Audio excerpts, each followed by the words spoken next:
The lawsuit alleges the existence of an anti-competitive agreement that resulted in a home sellers paying inflated commissions to real estate brokers or agents in violation of antitrust law. What's up, guys? Welcome to another video. Today, we're going to speak about something that you guys want me to cover for quite some time. That is the NAR lawsuit. My name is David Avgi. I'm a real estate developer. I'm an owner of Avenues Real Estate. I've been an agent for over 15 years. And guys, before we get into this video, I want you to go ahead and subscribe to the channel because 93% of you are watching the videos and you're not subscribed. And that hurts my feeling, guys. So why don't you go ahead, take a moment, subscribe, hit that like button. Also put down some comments what you think about this video and what else you want us to cover. And let's get into it.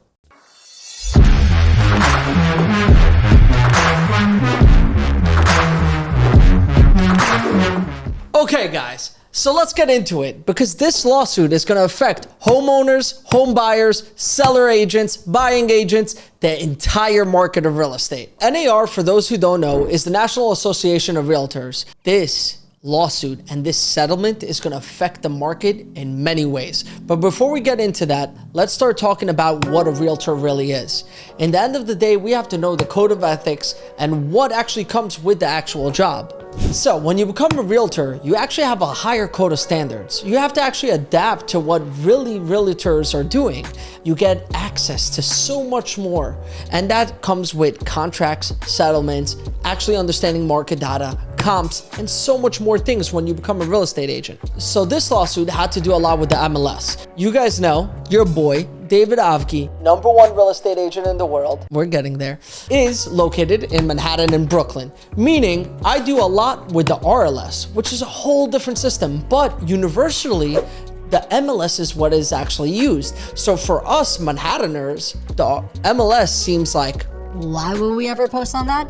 But it's funny because the MLS is actually posted everywhere else but New York City. The MLS is pretty much Zillow on steroids. You get access to public records, you get access to past transactions, to old agents, to new agents, to commissions, and that's a big deal why you're gonna actually use the MLS. I've been 15 years in the game now. So I had experience from representing amazing buyers to representing amazing sellers. In real estate, I like to teach my agents, it's all about exclusives. Why? Exclusivity is everything. Meaning representing sellers is where you have a competitive edge. Because in the end of the day, it doesn't matter who ends up buying the property, you're always gonna make a commission. Now, representing buyers is a little bit different because buyers can easily go behind your back and end up closing a deal. But representing buyers, you have to show a lot of value. You have to do a lot of hand-holding and you have to show them why you are the best agent for them. Now, with this new lawsuit, what it alleges is that you have to charge your buyers now a commission. Back in the day, the way it actually worked was that us sellers agents were giving a compensation from the seller itself to the buyer's agent, meaning buyers who are typically strapped for cash didn't have to come out of pocket and pay an extra 2 or 3% to their agent for representing them. It was all included inside the price. For example, right now I go to Lewis. Lewis, you want to sell your home, right? Lewis just did this. So he wants to sell his home. So I will go to Lewis and I would tell Lewis, I need a 6% commission from you and I will do all the marketing for you. I will take 3% on my end and I will offer 3% to the buyer's end. Lewis can be like, hey, because commissions are always negotiable, I'm willing to pay 5% in this market. I could be like, hey, that works for me. Or what I like to do is say, hey, listen, if I'm willing to negotiate on this, I will negotiate on your house.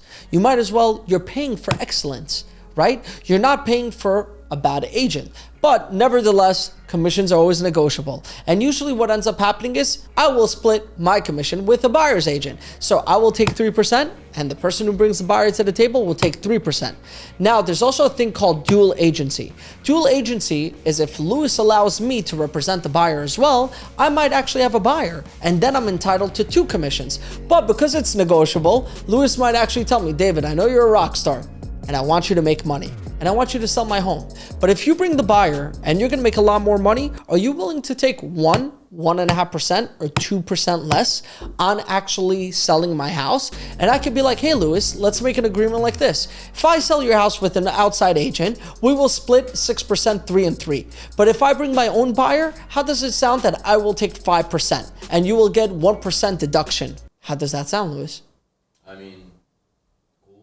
Cool. We got a deal. Lewis is going to pick me based on what? A, my track record.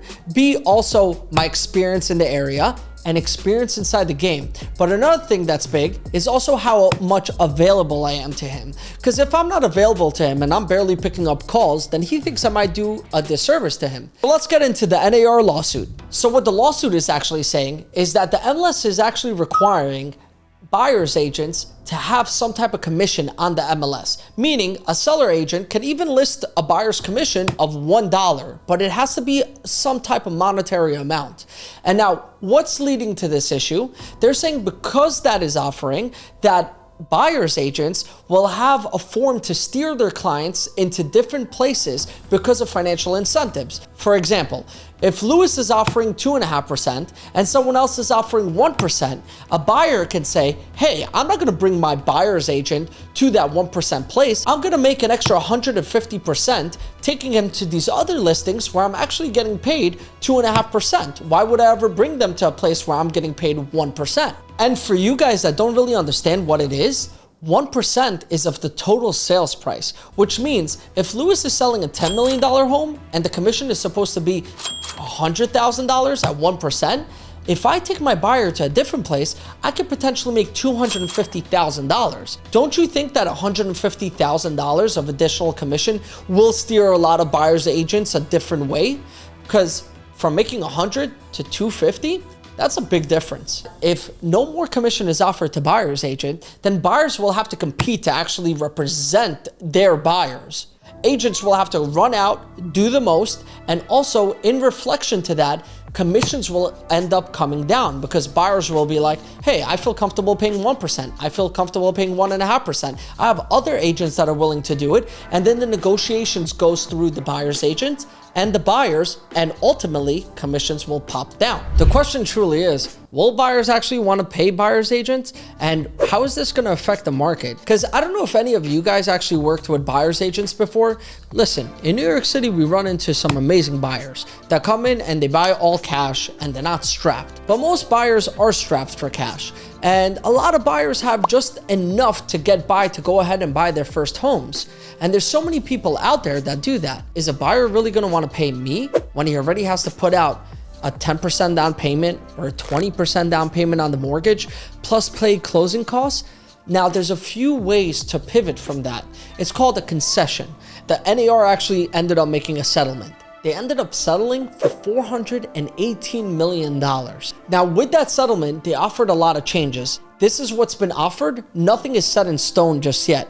But pretty much one of the biggest decisions was that seller's agents no longer have to offer buyer's agents any type of commission on the MLS. And that means not even $1. Yay us. The second proposition is that the buyer's agents have to negotiate with their buyers prior to showing them homes and sign an agreement, an exclusive agreement or disclosure of sorts, with their buyers on what the commission will be if they find them a proper home. Now, a bad thing that can happen is that buyers will just potentially stop using buyer's agent. Now, that could be at a disadvantage to the buyers as well. There's a reason for everything. A lot of people think that real estate agents just go ahead, open doors, and show apartments, but it's not necessarily true. We help our buyers getting mortgages. We help our buyers setting them up with proper attorneys. We also help our buyers understand the market, comps, and we have our finger on the pulse, meaning anytime an apartment comes to the market or is about to come in a market, we use our connections and our resources in order to get the buyers in ahead of time. At least that's what the good agents do. The honest truth is, guys, this is more a money grab for attorneys in my perspective. But before we dive into it, one more time, guys, I'm going to post a picture of something that you guys are going to like. Lewis, you know what to do. Subscribe to the channel while I post this because it means like, oh my God, like guys, so much to me when you subscribe. There's over 21 million sellers in this lawsuit, meaning that the average seller, after the attorneys take their cuts, are going to make as low as $16 a piece. Yeah, I said that correctly. Now, who's really making the money from this settlement? So here's my thoughts. So I've been getting a lot of questions and all my agents are asking me, David, how's this going to affect us? How it's going to affect our business? It might affect us in many ways, but the market might not actually change. A lot of sellers will ultimately, what I feel like, will offer buyers concessions because they understand the buyers are strapped for cash. And for 1 or 2% on the home price, I don't think they're going to have an issue paying. But I feel like this will limit the amount of sellers that are willing to do this. I don't know if you guys worked in real estate, but there's a lot of cheap sellers out there. And when I mean cheap, I mean crazy cheap, meaning that they're a little bit delusional. They don't want to list their houses for the right price. Not every home is listed the same. Some houses can be listed at correct market prices and transact, but the ugly side of real estate is that when agents aren't as intelligent and they're brand new to the market, a lot of them are in fear of not getting listings, which leads them ultimately to take high price listings, which don't really sell or move. This will ultimately dwindle down the market. At a certain point, I feel like a lot of agents are going to leave the industry. We saw a rush of new agents when the COVID hype started. But when COVID first started, a lot of agents left the market. The COVID hype started, everyone came into the market.